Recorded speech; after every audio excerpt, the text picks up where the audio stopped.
በኤፌሶን መልእክት ምዕራፍ 4 ቁጥር 26 እና 27 ላይ የእግዚአብሔር ቃል እንዲህ ሲል ይናገራል።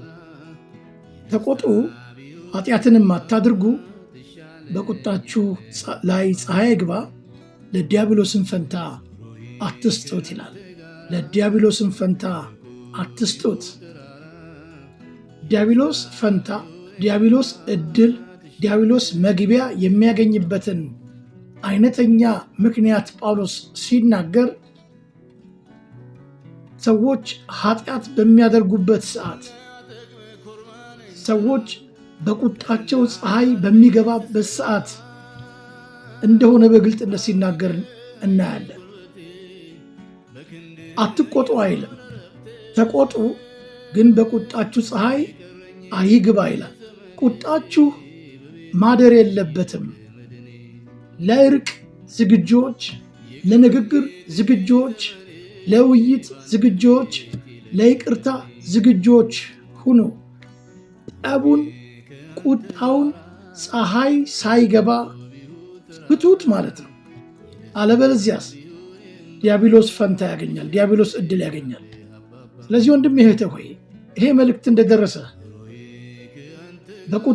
በቁጣሽ ፀሐይ ገብቶ ከሆነ ያደረ ጥላቻ፣ ያደረ ቂም ኖሮ ከሆነ ዲያብሎስ እድል ፈንታ አግኝቷልና ዲያብሎስን እድል ፈንታ ለመንሳት ቁጣችሁን አንሱ።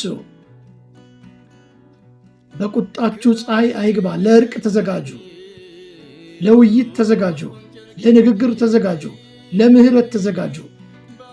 የዚያን ጊዜ ዲያብሎስ እድል ያጣል፣ ዲያብሎስ ፈንታ ያጣል።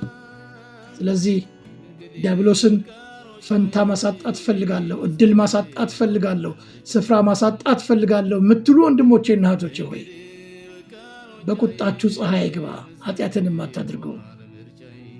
የዲያብሎስ ምሽግ፣ ዲያብሎስ አክሰስ የሚያገኝበት እድል የሚያገኝበት ፓስኪው ኃጢአት፣ ቁጣ፣ ቂምና ጥላቻዎች ናቸው።